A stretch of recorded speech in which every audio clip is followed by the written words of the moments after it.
네, 뉴욕 증시의 상황을 좀 더 자세하게 알아봐야 되겠습니다. 자, 금리는 동결되었습니다만 파월 의장이 좀 분위기를 흐려놓는 발언들을 우리가 좀 예의주시해야 될 것 같네요. 네, 여러 가지로 참 이슈가 많았던 간밤이었습니다. 서영 앵커가 간밤 미국 상황 자세하게 다시 한번 정리해드리겠습니다. 글로벌 비트 함께 보시죠. 네, 시시각각 변하는 이 주가들에 저도 정말 많이 놀랐습니다. 어떻게 마무리되는지 핀비즘을 통해서 확인해 보도록 하겠습니다. 먼저 M7 종목들 흐름부터 살펴보겠습니다. 화면이 빨간색으로 가득 찼습니다. 빅테크주들이 너나 할 것 없이 다 빠지고 있는 상황인데요. 전날 실적을 발표했던 두 기업이죠. 마이크로소프트가 2.6%가량 하락을 했고요. 그리고 알파벳의 경우 7%대 급락세를 나타냈습니다. 실적만 보더라면 이 두 기업 모두 실적 괜찮게 나와줬습니다. 그런데 이 소문의 사고 그리고 뉴스의 팔자라는 흐름이 이 시장에 반영이 된 것으로 확인이 되고 있고요. 그리고 알파벳의 경우에는 광고 매출이 부진했다라는 소식이 반영이 되면서 주가의 하방 압력이 더 크게 작용한 것으로 분석이 되고 있습니다. 월가에서는 이 두 기업이요, 실적이 또 투자자들이 원하는 것을 충분히 보여주지 못했다. 하지만 장기적으로 봤을 때는 두 기업 모두 괜찮을 것이다라고 평가를 하고 있습니다. 그러면 애플은 왜 빠졌을까요? 애플은 1.69% 하락세 나타냈는데요. 실적 발표 하루 앞두고 있죠. 비전 프로 판매가 20만 대를 돌파를 했다. 잘 팔리고 있다라는 긍정적인 소식도 전해지기는 했지만 아이폰의 판매가 부진할 것이다 라는 전망으로 인해서 하락세 나타나고 있는 것으로 확인이 되고 있습니다. 실적이 발표가 나고 나면 어떻게 나올지 확인해보면 좋을 것 같습니다. 테슬라도 이날 변동폭이 정말 컸었습니다. 중간에 상승 전환을 하기도 했는데요. 다시금 장 막판에 하락 전환을 했었죠. 하락세를 나타냈던 이유를 살펴보면요. 일론 머스크에 대한 560억 달러에 달하는 보상 패키지가 무효화가 됐다라는 소식 때문이었습니다. 사실 보상을 덜 주면 테슬라는 비용이 절감되니까 좋은 것 아닌가라는 생각이 들 수도 있겠지만요. 테슬라의 경우에는 머스크의 영향력이 타 기업들과 비교를 하더라도 더 크기 때문에 이 테슬라 주가가 하방 압력을 받은 것으로 분석이 되고 있습니다.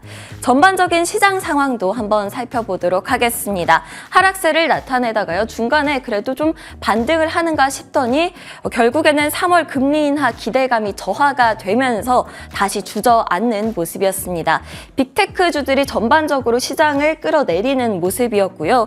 기술 섹터, 커뮤니케이션 섹터 하락세 나타냈고 이미 소비재 섹터도 흐름이 좋지 못했습니다. 그나마 헬스케어 섹터가 선방하는 모습이었습니다. 종목별로도 한번 살펴보겠습니다. AMD의 경우에는 실적이 괜찮게 나와줬는데요. 2%대 하락세를 나타냈습니다. 실적이 양호했지만 가이던스가 부진했다라는 분석 때문이었고요. 낙폭이 굉장히 컸고 반도체주들도 동반 하락세 나타내는 모습이었습니다. 아래를 보시면요. 지역 은행주들이 흐름이 좋지 못했습니다.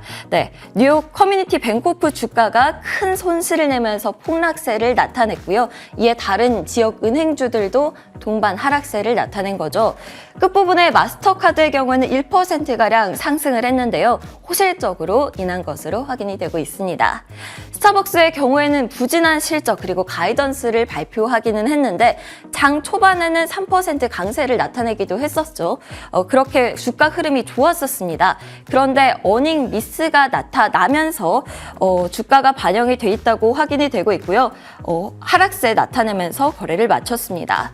월마트의 경우에는 소폭 상승세 나타냈습니다. 3대 주식 분할 그리고 150개 매장을 확대하겠다라는 소식이 전해진 영향으로 풀이가 되고 있고요. 보잉은 손실이 예상보다 작았다라는 소식에 급등세 나타냈습니다. 5% 급등세 나타내면서 거래를 마쳤습니다. ETF 흐름도 간단하게 짚어보도록 하겠습니다. 주요 지수들이 하락세를 나타내면서 지수들을 추종하는 ETF들 하락세 나타냈습니다. 특히 나스닥 지수의 하락폭이 컸죠. 그래서 QQQ 2%가량 하락했고요. 그리고 3배 레버리지인 TQQQ 흐름 좋지 못했습니다. 급락세 나타냈고 반면에 인버스 ETF인 SQQQ의 경우에는 급등세 나타내면서 거래 마쳤습니다. 이날도 역시 장 초반에는 기술 그리고 반도체 쪽이 좋지 못했는데요. 중간에는 어느 정도 반등을 하는가 싶더니 다시 내려앉는 모습이었습니다. 반도체 레버리지 상품인 SOXL 하락세 나타냈고요. 그리고 지역 은행주들 다 같이 빠지면서 KRE도 하락세를 나타내는 모습이었습니다. 공포지수인 빅스 지수를 추종하는 ETF죠. VXX 등은요, 계속되는 주가 하락세로 인해서 급등세 나타냈고요. 그리고 USO 등 유가 관련된 ETF들은 유가 하락세로 인해서 빨간불을 켜는 모습이었습니다. 네, 지금까지 종목별 ETF별 시황 살펴드렸습니다. 네, 참 이슈가 많았던 간밤의 시황 서영 앵커와 함께 짚어보셨는데요. 오늘의 헤드라인으로 심장박동 이어가겠습니다. 자, 간밤에 정말 많은 이슈들이 쏟아졌고 그중에 하이라이트는 FOMC였을 겁니다. 그런데 그 전에도 중요한 이슈가 발표가 됐는데요. 바로 재무부의 국채 발행 계획의 구체적인 내용들이었습니다. 어떤 내용들이 나왔는지 자세하게 하나하나 짚어가 보도록 하겠습니다. 자, 먼저 FOMC 관련 내용들 정리를 해보시죠. 기준금리는 시장 예상대로 동결로 결정이 됐습니다. 5.25에서 5.5%로 결정이 나게 됐는데 시장이 기대했던 것보다 상당히 매파적인 내용들이 발표가 됐습니다. 자, 인하는 가능하지만 당장은 아니야 라고 하면서 5.25에서 5.5%로 동결 결정을 내렸습니다.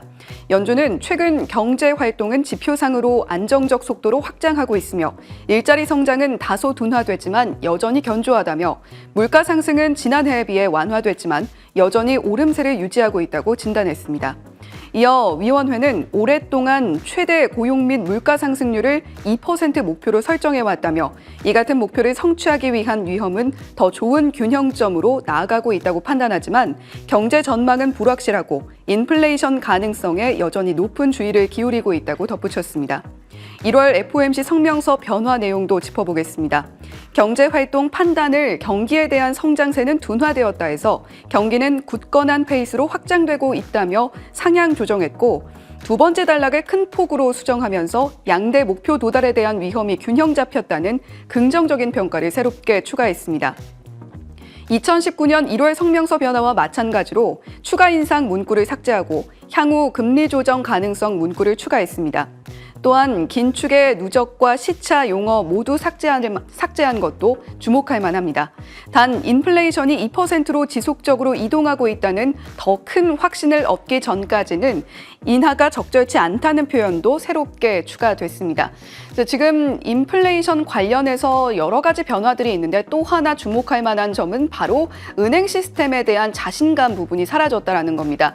연준이 앞으로 금리에 대한 자신감을 좀 내려놨다라는 것과 관련해서 우리가 성명서에서 생긴 주요 변화 내용을 짚어볼 만하고요. 지난 FOMC와 관련해서 나왔던 내용들 중에서 이번에 남겨진 내용은 빨간색 밑줄로 삭제된 부분은 빨간색 가운데 줄로 표현을 해봤습니다. 성명서에 상당히 많은 변화가 있었다는 것을 체감해 볼 수 있는데요.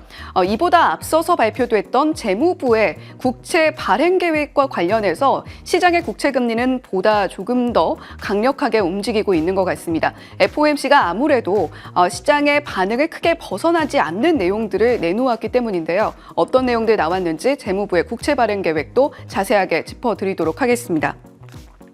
국채 발행 세부 계획이 발표가 됐습니다. 2월에서 4월 계획이었는데요. 재정 전망과 함께 연준 QT와 관련해서 국채 시장에 큰 변화를 일으킬 걸로 예상이 되고 있습니다.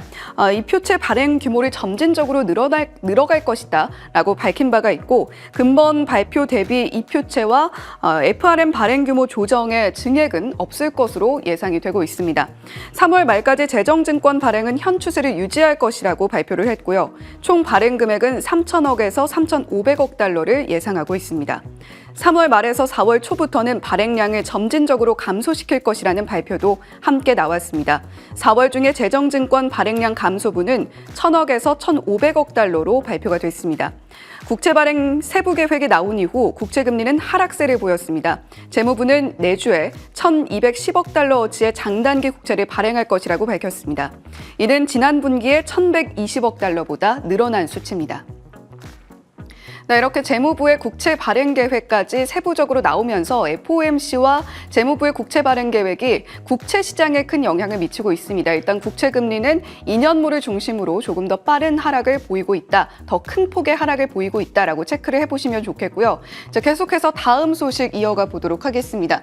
자, 고용 지표도 발표가 됐는데 민간 고용 지표로 우리가 알고 있는 ADP 비농업 고용 지표가 발표가 됐습니다. 시장 예상보다 훨씬 하회하는 수준으로 나타나면서 민간 고용 수치 자체가 줄어들고 있다라는 둔화세 자체는 확인을 했는데요. 일단 FOMC에서 연준이 받아들이고 있는 부분과는 별개로 민간 고용은 식어가고 있다라는 지표가 간밤에 확인이 됐습니다.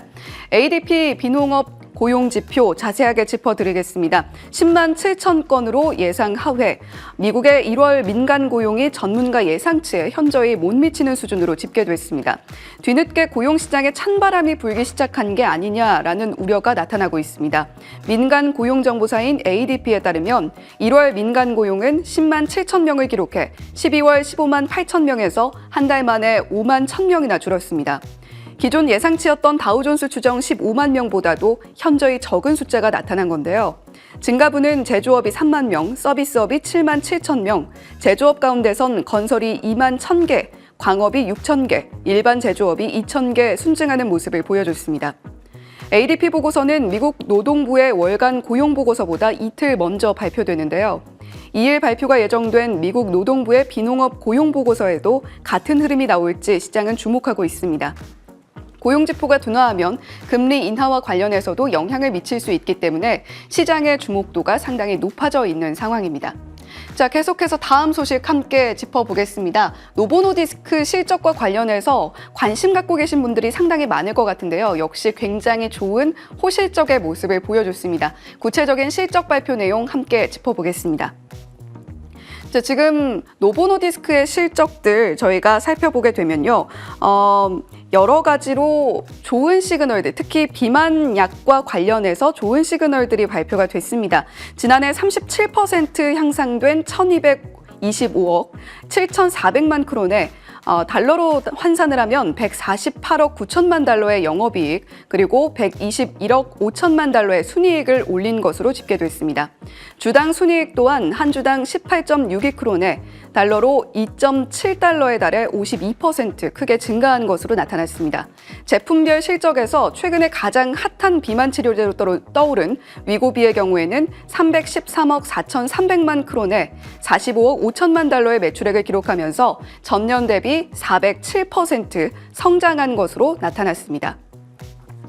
네, 이렇게 노보노디스크의 실적까지 저희가 짚어드렸는데요. 퀄컴도 함께 실적이 발표가 됐습니다. EPS와 매출이 모두 시장 예상치를 상회하는 것으로 발표가 됐는데요. 가이던스 매출이 좀 하회한 것이 퀄컴의 시간외 주가에 영향을 미치고 있는 것으로 풀이가 됩니다.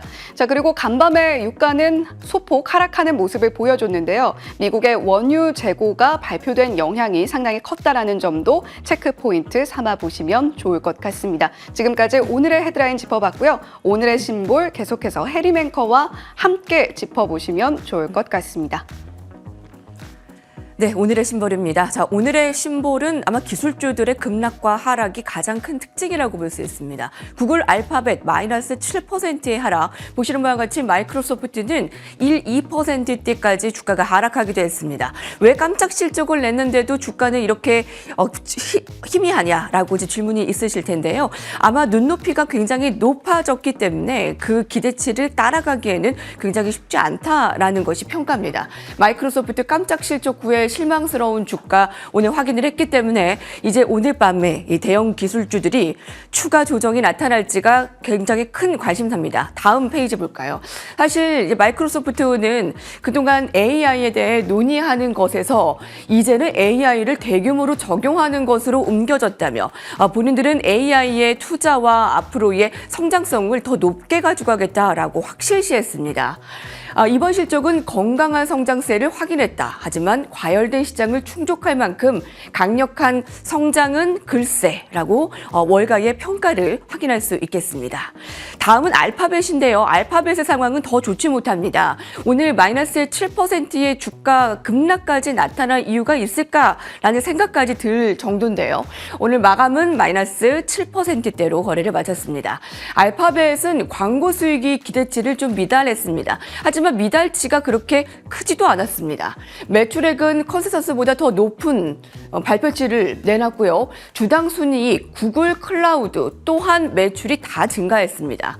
문제는 유튜브 광고 수익인데 92억 정도의 발표치가 났는데 굉장히 컨센서스보다 낮게 나온 것도 아닌데도 불구하고 투자자들의 높은 기대에 못 미쳤다라는 것이 판단입니다. 자, 오늘 밤에 메타와 애플, 아마존의 실적 발표 굉장히 주요하게 봐야 되겠습니다. 자, 잠시 후에 이항영 위원과 이 분석들을 좀 더 상세하게 보도록 하겠습니다.